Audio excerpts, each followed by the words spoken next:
It's another Monday on Your View. Welcome to the show. Christmas is in the air. I am Mariah Afolabi Brown. As always, I have my lovely co-host. Hi, ladies. Good morning. Christmas is almost around the corner. Yep. How you guys Yep. doing? I'm very, very good. I had a very, I have plenty gist. I didn't ask you how you're doing. I was actually going to start with more because I just noticed you have a mole. Oh, yes, Cute. I do. Nice. For me, our stylist Seriously? decided to put me in a low... Yeah. That's my category. Off shoulder. Off shoulder dress. That's it's really nice. I don't understand. Only Tokwe has that right. So she put me in it. Yes, I do have a more. I think I have quite a few. Though. Thank you. That's nice. Yes. I thought I was cute growing up. I thought ladies that had a mole. There was a movie I watched as a I've kid. got one here as well. Yeah, really cute. Anyway, how was your weekend, Tokwe? Very, very eventful. Every day was a hit back to back. So, partying from Friday night Christmas, end of the year party at TVC was fun. There was a lot of dancing. To Saturday at NSC Artistry was fun. I was jumping. I'm sure people would think I was high, and I did not taste one alcohol.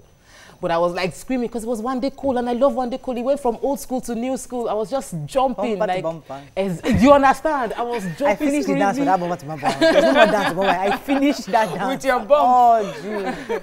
No, so Yeah. I was like jumping. Then yesterday was Christmas Carol in Daystar. And it wasn't just a regular carol. This year was called the Christmas concert. It was a concert. It was an experience. Wow. I had the very privilege of hosting the online church. Nice. And it was, I feel very, very grateful. You know, one of the places where like you a can frequent groom, gig for you, yeah, one of the places we online can groom our leadership skill and selfless services in church. You see people that would practice for months just for one day event and they're not being paid, Right. all in service to God. Fantastic. That's We are nice. actually selfless as human beings, really. Fantastic. Miriam, any highlights weekend? Yes, I went for an event with Nima where she spoke, and I was really moved and inspired by the young people that came in. So the person that organized the event founded her NGO at the age of 16. Whoa. And she pulled together young people who came, and I was just so moved. I was so teary-eyed throughout. You know, sometimes I feel that we put too much emphasis on the negatives that our youths are doing. And there are lots of things we good. do not pay so much attention on the positives. It's not that we don't recognize them, but we pick periods in time that we recognize them. But I think if we did it the other way around, where every other day we're celebrating them, highlighting them, spotlighting them, then people, youth will be inspired by, you know, the things so that how they was the see. event? So Miriam has helped me halfway. It was a busy weekend for me. But you know that event was a major help now for me. I'm still sober from the take home from the event, meeting young people, having their daily struggles, and then still making, that poor girl is only a mom. Her mom is not educated. She doesn't have a dad, and she's doing such amazing things.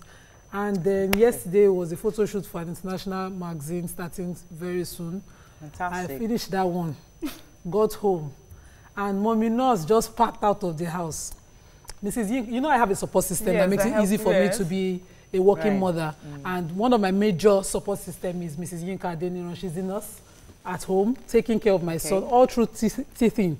And this poor boy decided to pay me back as she's traveling, just had a fever. I said, Mrs. Mommy Nurse, why did you leave like that? But she had to move. She's moving to her own property, so you know a lot of changes happening. You guys always talk. I never let me see my husband. Yeah. And you have you talk about that took the whole time. You know, I have said this story. I need to everything. really It's interesting. We have to go on a break. Today is my husband's birthday. Happy birthday. Sorry. But you don't forget your All right, but I must say hello to Rolari and her baby. I went to see them on Sunday, and it was fun. So they are. She doesn't want to come on the show. We're trying to get her on the show, but she's saying no. See? But all the drama that happened recently, she's like, forget it. Let's go on a break. When we come back, we'll go through the front pages of the newspapers. Stay with us. We'll be right back.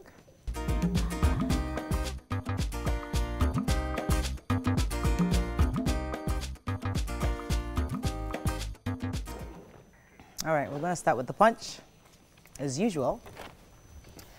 2019, Obasanjo attacks Buhari again, denies being neutral. Fayemi lifts embargo on Ecobank, GTBank, Zenith Bank. Oh, there was an embargo then, right? Oh, wow. Don't be afraid of federal might, Saraki tells Quarans. Unpaid debts, oil depots, owners shut down operations today. Lead fight against corruption, President urges African youth. Serap sues Buhari for failing to order Ganduja's probe. I won't resign because of EFCC charges, says NBA president.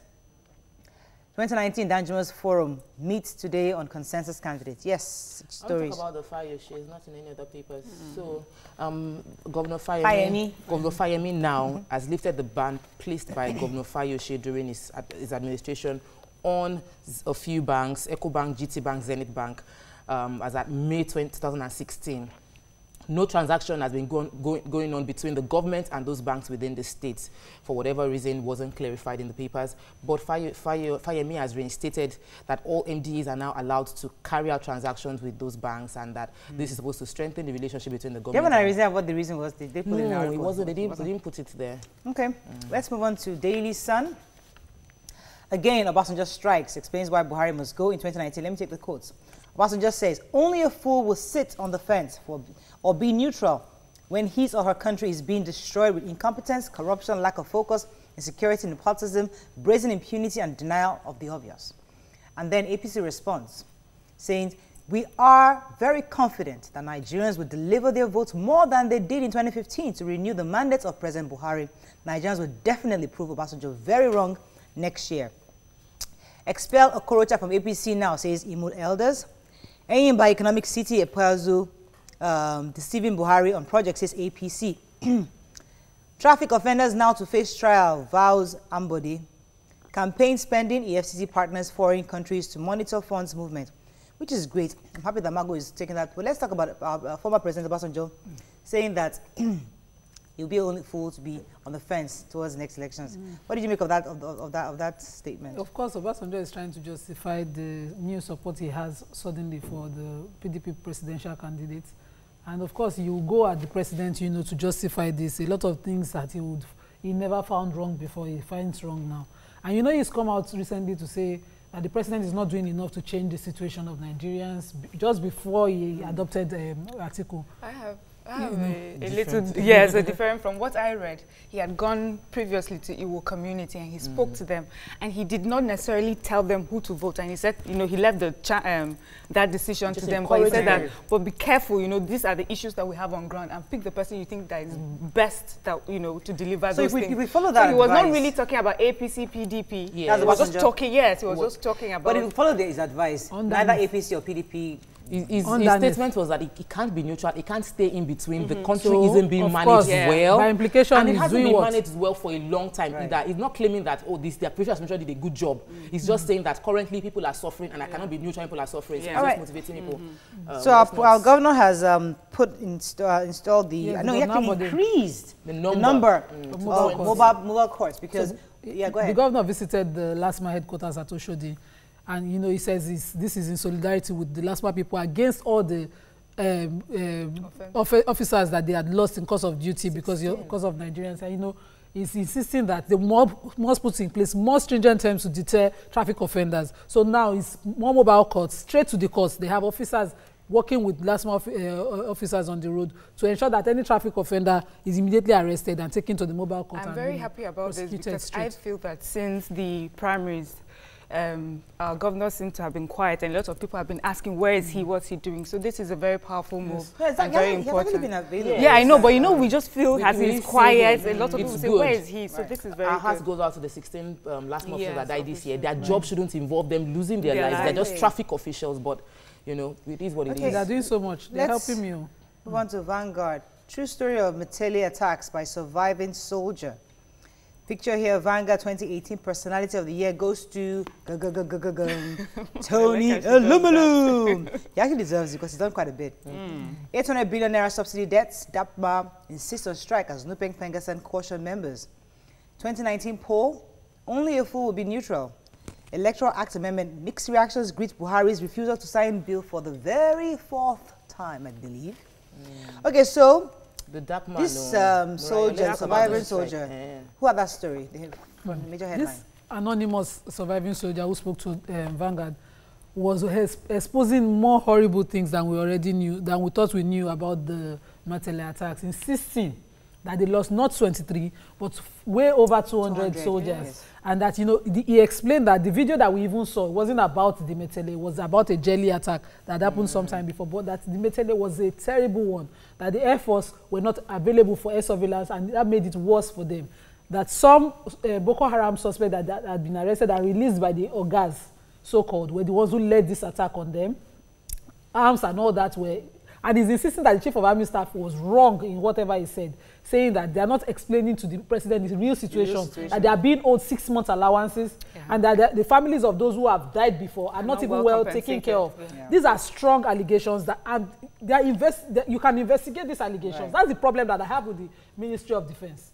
You can investigate these allegations. These widows are in the barracks everywhere. Some of them have been thrown out. You can trace them, find out whether they are being paid their entitlement, find out whether they are being cared for, find out whether these soldiers on ground, the president can put a secret team together and find out whether the new the real army chiefs are, they're compromising our situation again. We can't go back where we were in 2014. Somebody should be doing something strong. We should see a strong action on this. That article was very implicating, and our government needs to really sit down and work on it and let us know what happens. Moving on now to the Nigerian Tribune. 2019, I am not neutral. Buhari not the best for Nigeria, says Obasanjo. Obasanjo's assessment of Atiku will be focus of our campaign, says APC. We have right to withdraw from NLNG dividend, NNPC replies Senate. Buhari sets up committee on state legislature, judiciary autonomy. EFCC doesn't have local standing to meddle in client-lawyer relationships, says NBA. ABC of fighting corruption by Buhari. Bandits kill Islamic scholar, 7 others in Zamfara. And signing electoral bill will ensure stability of the electoral process, says Olani Pekun. Okay, you had a few stories there. There's a human interest story. This is Zamfara State, a well-renowned Islamic scholar. His name Malam Abubakar Donkoria was in the mosque, and 50 bandits attacked this local government, Afe local government in Zamfara. And they shot him in the chest, bet him in the mosque praying, shot him in the chest, and left about 7 others killed as well. His son said he was called. One of the bandits called the number. I said, do you know the owner of this phone? He said, yes. Said, we have just killed him and come and carry his corpse. You know, so it was, of course, the 50 of them, you know. And this reminds me, I remember telling you a story about my nanny when her uncle was killed. There was the same thing. They called the family and said to them, do you know the owner of it? We just killed him, you know. So that happens. It seems to be their way of really sad and stories. You just get tired. So rest in peace. You just get tired. It is frustrating. Our hearts go out to the families of those. This electoral act is pretty hot, so I just wish, I'm not sure we're going to talk about it maybe later. But the point is, the president has said he's not going to do it. So and here, according to Tribune, they're saying that 40 presidential candidates back Buhari, say bill capable of during 2019. So we need to really know exactly what the issues are, what the issues our president has highlighted and why he did not sign off. Let's move on very quickly now to New Telegraph. We can take one story. Fuel scarcity looms as marketers shut depots. Yes, Catholic bishop rejects Mbaka's apology, bans political prophecies. Obasanjo, why Nigerians must vote out Buhari, and I won't resign over 1.4 billion naira payment, says NBA president. So the Catholic bishops are saying that, listen, apologizing to... There is going to be oil scarcity. I think that is more important. That's what she has been talking about. Because I got a message this morning that it's been put on hold for 5 days. Yes. The scarcity. But the point is, they haven't answered them in 1 year. Yesterday. 9 of December. They shut down yesterday. And the argument is that the president is the federal government has said they will start payment. And the argument is that the president is the federal government has said they will start payment of 290-something billion out of the 1 trillion they're asking for now on Friday. Yes, and they haven't been paid. They want to take a strong stand to force government to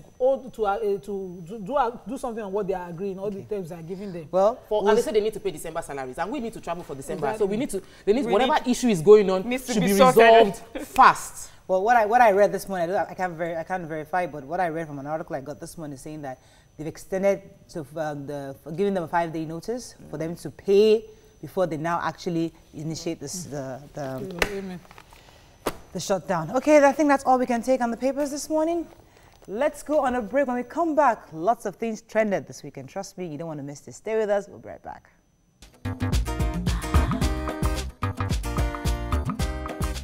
Stay tuned. Your View will be right back. Thanks for staying with us. So the hottest topic, well, one of the hottest topics, I should say, over the weekend was about the journalist who took to social media to condemn the treatment of a lady during her recent parade over the alleged impersonation of the First Lady at the DSS office in Abuja as is an act of undemocratic behavior. According to him, a suspect is supposed to be paraded once proven guilty by a court of law. Now, we'd like to really hear our viewers' thoughts on it, because for many people, this looks normal, because when somebody is accused, remember when the houseboy recently, he wasn't convicted, but it was just a suspect, and he was paraded, and nobody objected to that. So for the average man, it's normal. But when this journalist put this up, people started having that conversation like, was this right? That means what we're used to is actually wrong. So let's hear your comments and thoughts on it. You can call us on 070-806-68014. You can also tweet to us at TVC Connect. Please hashtag YourViewTVC so we can read your tweet. So because you're here, Nima, I'm going to start with you. For us as an average citizen, somebody, they paraded, they went to a club, they picked up some boys and they carried them and they took them to police. Next morning, they're parading them, we see their pictures, and for us that's normal. So when this guy raised this issue, we were wondering, what's the big deal? Abuse of human rights? How is it an abuse? Every parading of any suspect before trial or conviction is against the person's human rights, and it can be enforced. Right. That's wrong. So that's the general rule. But on this particular Amina, what's her surname? The Amina Villa lady, the circumstances of this parade is even more demeaning and degrading, because she was obviously at the DSS office fighting to cover that identity, and the DSS just sat back and let the journalists have a field day. Now, these are the journalists who are pressmen who insist on rights on their papers, on their television station, talk about abuses that they suffer, go on social media, post videos. They did that to that woman. The woman kept insisting, I'm innocent. This is not a crime. This was legitimately done. All those options were not exhausted, and they tore at her veil, pushed at her. So my question therefore is, who should have stopped this? Is it the DSS, the journalist? Who should have known better? She's in the DSS custody. So it is expected that while you might want to mention that we've arrested someone for impersonation, you don't subject her to brutality and harassment, because that was what she got. She was being harassed. Now, it reminds me of when Evans' case happened.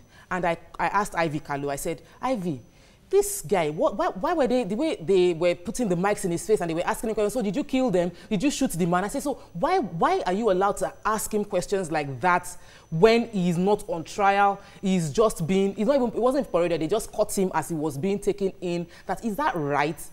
I'm happy a journalist is speaking up concerning this, because layman, we just think that it happens to everybody, but it shouldn't happen to everybody. Right. People should be respected and innocent until actually proven guilty. So even in the case of Evans, was saying that it was wrong.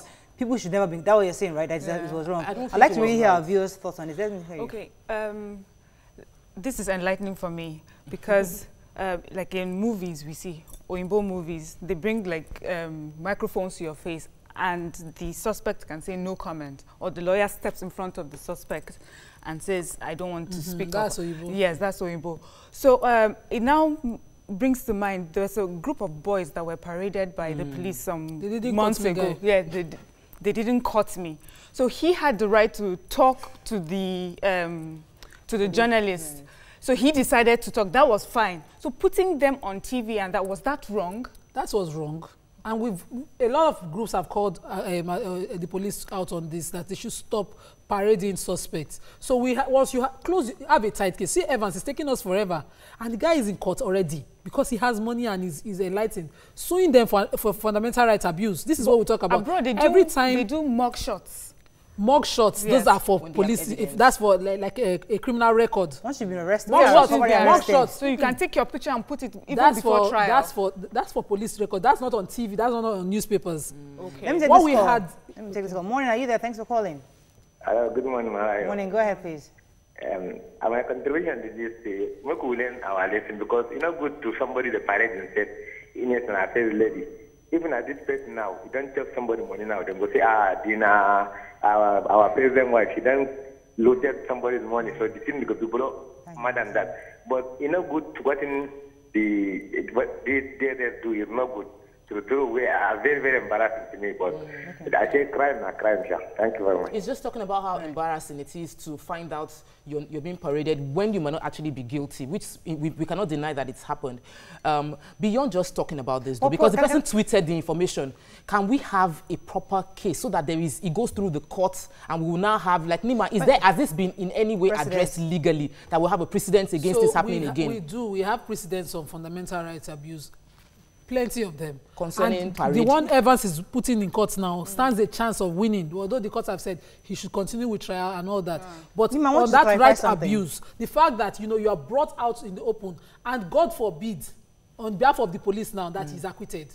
You want to try can actually sue. He's already in court on that. Okay, so let me ask you a question. So if a citizen is arrested and that citizen says, I am guilty, I'm not guilty. Of course. That person's rights should be protected. But if that one confessed that, you're caught in the act, they actually saw you kill somebody. So you are actually guilty and it's whole hard proven. Like the Saraki. And they parade that person even without him going to court. Exactly.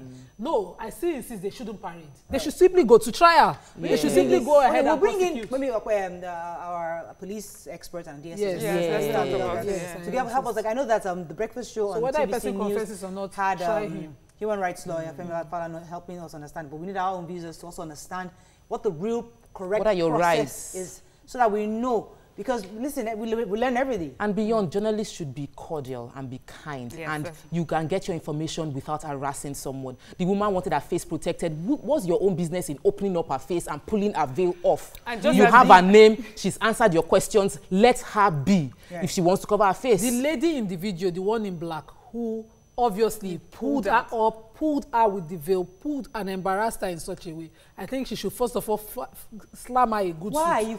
I was personally offended when people focused on that woman. Exactly. That's the video. There's so many people pulling that woman. No. It wasn't just that woman. That woman, you see, it's always easy to attack the other woman. Okay, let's leave it. Let's not make it about the other one. But for me, the journalists should know better. And just as Nima said previously, she said that journalists who have even gone through this kind of abuse, you would expect that they would know better and understand better abuses against human rights. So this is her face. So why the harassment? Why the assault and battery on her person? Why did they have to go further? This looks like it was afterwards. This was before. This was before. You know, when she didn't notice. Once she noticed the cameras on her, she tried to cover her face. And somebody just kept pulling and assaulting this woman. Anyway, unfortunately, we have to wrap up on this. But as I said, we need to educate our viewers. So we're trying to bring in experts who know what the real procedure should be. And they will enlighten us so you know your rights. Because that's the idea. We want everybody to be aware, even if you are guilty, what are your rights? Can you be paraded? That's going to be the question. Let's go on a break. When we come back, we'll continue the show. Stay with us. We'll be right back.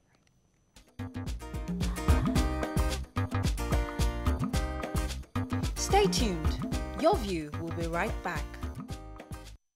Thanks for staying with us. So the Electoral Act's amendments was received with mixed reactions over the weekend. We'll talk about that a bit later. But first, we have with us a lawyer and a youth advocate, Mr. Tunde Salami. Welcome to the show. Thanks so much. You can call us on 070-806-68014. You can also tweet to us at TVC Connect. Please hashtag your TVC so we can read your tweets. Before we talk about the electoral acts that are present returned for the 4th time, I'd like to hear your thoughts on this this lady that was paraded. As I said, some of us were shocked because we thought it was normal. But seeing this, it now opened the conversation to, okay, what is right and what's not right? In your own view and your own experience, what do you think? How do you think she was treated? Thank you so much. Well, actually, I saw the video Thursday, and I was in my office with a colleague of mine who also saw the video. And at first, it was like, Sunday, this thing, I don't see anything wrong in this video. I told him, what do you mean? Why would you tell me you don't see anything wrong in this video? You're also a lawyer. Just analyze it from the constitutional point of view. What do you think about it? Look, what does Section 36 tells you about this thing? What does Section 34 tells you about it? Section 34 talks about dignity of person. You need to respect people. And this is also a woman, for crying out loud. Why would you come out and tell me you want to harass somebody and tell me there's nothing wrong about it? Section 36/5 also talks about the right that every innocent person is presumed, every person is presumed innocent until proven guilty. That has she been charged to court? He said no. I said, so what are you saying? And however, actually, looking at it from the legal point of view, there's actually a position of the law that talks about identification of suspects. But however, in instances like this, it's not actually, it does not come up in instances like this. identification of suspect comes into play in instances where probably the police had to go somewhere to arrest some hoodlums, and they had to parade them for identification purposes. For people to come out to tell them, okay, who is this person? Was this person part of those people that robbed you? Do you understand? So it's only in instances like that that you can have. That is not done on the media. No, it's not done on the media. It's not done on the media. It could be done at the stations or the police command. This behavior has been abused. Yes, it has been abused. It has been abused. But the fact is just that a lot of us, I actually tell a lot of my friends so as well. A lot of us don't even know our rights. Though I won't negate the fact that enforcing judgment, especially when it comes to when it's against the executive arm of government, could be a bit difficult. But I think it's beyond on us. I know the case is in court. I mean, I want to ask about name and shame, because people say that sometimes the reason we do media trial is because we know we might never get a conviction. But when we do media trial, we name and shame the person that we know has committed a crime. Even if no conviction comes and everybody knows that, Ojo, this person stole money one way or the other. What's your opinion on that? The person was caught in the act. But then there's the danger of naming and shaming an innocent person. That's the thing about it. So there's this tweet I wanted to take quickly. 2 tweets. This guy is saying nobody is exempted from parading exercise so long as what you have done is inhuman. And the other person is saying, in some cases, that's Alaji Josie saying, in some cases, some people should be shot immediately they are caught. Imagine. These are 2 cases. Rapists, two abusers. That are rapists and abusers. And this, they are alluding to the gravity of some crime and the inhuman. Does it exempt the rights of the suspect? Does it just waves it away because, No. The fact is, media trial, no matter what we say about it, is illegal and unconstitutional. So no matter the crime someone must have committed, if the person has not been charged to court and has not been proven guilty. Right. Let me take a few more tweets. Okay. So we have, he's saying that mugshots are public record and they appear in newspapers, both print and online all the time. But I agree with Nima on the illegality and inappropriateness of parading suspects. I'd like us to move on from this because, as I said, we still need to bring in someone from the DSS. Yes. You're a lawyer, which is great, like someone from the police. Let's have a clear mind on what the approach is so that going forward, citizens know their rights. But moving on to this very controversial topic about the Electoral Act, our president has returned for the 4th time. And people are suspecting, saying that, listen, is it that he doesn't want the 2019 election, he wants the 2019 elections to be compromised by not signing this Electoral Act? What are your own general views on it? Because we are confused. We thought that by now it should have been signed and certain things have been put in place. And it wasn't, what even makes it more confusing? That 40 presidential candidates seem to be agreeing with the president. We're wondering, okay, because it didn't really specify. So tell us. The first thing is that the president has a time frame within which he has to sign, which is 30 days. That's the first thing. The second point is the fact that there had been a lot of controversy, there had been a lot of criticism, a lot of people saying, oh, probably it's just a way for the president just deliberately wants to delay that, so probably avail him the opportunity to beat the election, and or that a lot of people have been saying such. But the thing is just that I personally believe that because I read something online where it was mentioned that there were a lot of errors in the Electoral Act, and that so the president had to just return it back to the National Assembly. But then again, yes, for the 3rd time. Is it the executive's prerogative to interpret an erroneous No. It's not his prerogative, but the thing is just that he has the right to assent to it, and the moment he assents to it, it becomes law. It becomes enforceable on the executive arm of government, on the legislative arm of government, and even on the judiciary. So he has the duty to be careful. So if this is anything that needs to go back to the legislative arm of government. Let me quickly establish some facts, because there are a lot of speculation online regarding why the president assent to it. We have for a fact that the chairman of the INEC mentioned that regardless of this law, whether it was passed or not, there's no lacuna in the current one we have, and that the elections will be carried out and it will be free and fair. They also mentioned that they have carried out all their own due diligence based on what is already on ground. So the fact is clear. This law would amplify the effectiveness of INEC, but it's not going to negate or compromise the election in favor of the president. That's clear. So when people say this, it's sort of inciting to say that the president didn't assent to it because he wants to use his own, he wants to use it to influence the election for his own favor. I don't want that, because it's not a fact. Unless you have it on facts that it is true, then let's not put it out there. Some issues that they had, and the opposition party majorly, were the biometric and the electoral card readers. Usage of card readers and electoral records of elections, what they call, finally reading elections. Those were major issues that they had. And the president is insisting that there are still draft issues here.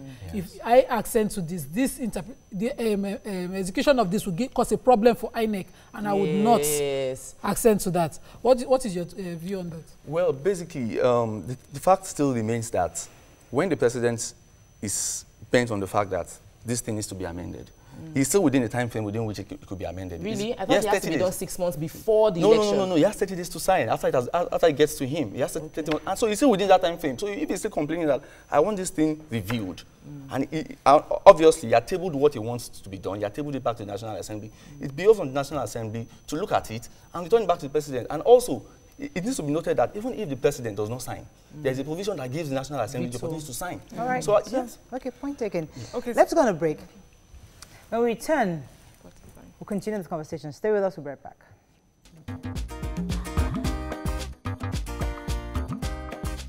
Stay tuned. Your view will be right back. Thanks for staying with us. So we have loads and loads of tweets.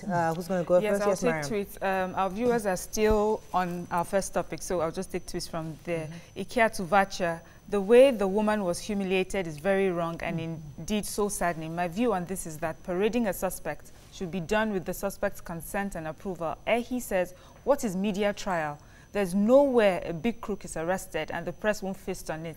I think people talk of media trial here because it's all we get instead of the real trials.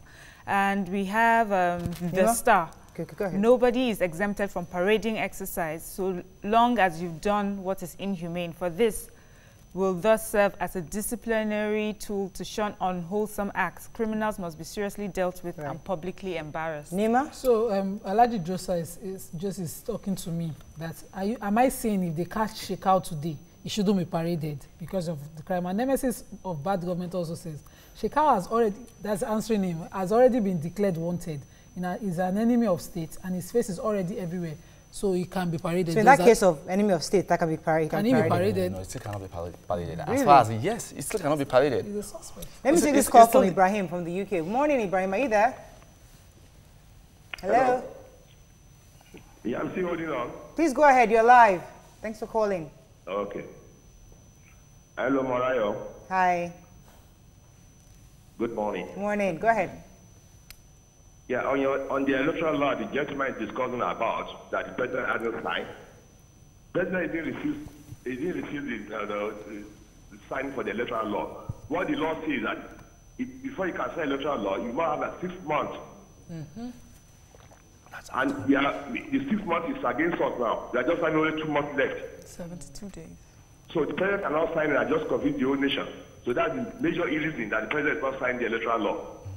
So the gentleman that is there that's giving you the reason is not giving the authentic reason. Maybe you misunderstood. Actually, that's that wasn't what he was saying. That's what I was saying. Yes. Clarify, please. Clarify. Yes. What I was saying, I was actually talking about the period of which he can sign, which is 30 days. When he gets the bill. When he gets the bill. Yes, within which he can sign. So that's what I'm talking about. So I'm not talking about the 6 months period.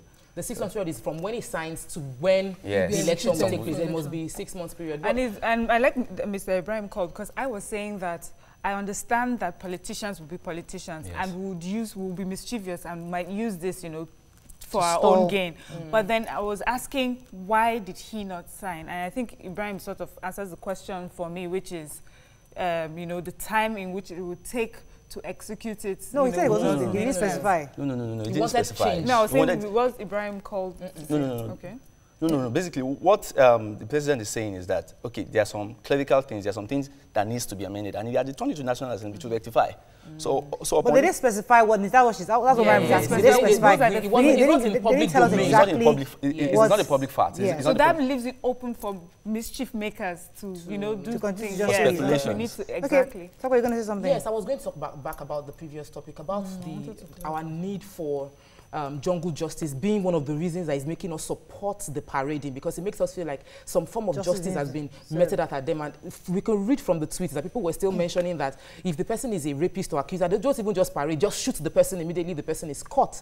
But I want you to clarify, both of you are lawyers, and what exactly, how do we appease people so that they will not feel the need to want to carry out justice by themselves by either parade or violence? Okay, the primary fact is that jungle justice in itself is illegal, unconstitutional, and criminal in nature. So anyone caught engaging in anything that borders on jungle justice should be prosecuted. Should be prosecuted. Justified. Yes, should be prosecuted. So that's the first thing we should note. Now, the second thing is just that there is no two ways around it. If an accused person is caught, even if you are caught during the period when you are engaging in that act, you still have a right to be taken to court and prosecuted, not going on the media to try you. Let me add to what you're saying. People do not understand the two cardinal principles of justice. Yes. It is the fair hearing principles, which is a person is entitled to his own side of the case. That hearing cannot be done in public where he's already being judged and castigated and they're already saying shoot him. Because I've seen cases where someone picks a phone in public, throws it at someone innocent, and that one is just like this. Maybe or reflex, he catches the phone, doesn't know why he has to catch the phone, and then he's rushed at, killed. And you know, I have seen people mob someone claiming that he took my private part, and then your private part is still there. You can't even. Then they mob and kill that person. Then there's one answer for. There are two Latin maxims in justice. One is that you can't be a judge in your own case. That's Nemo Judex in Cosesua, and all the auto patem.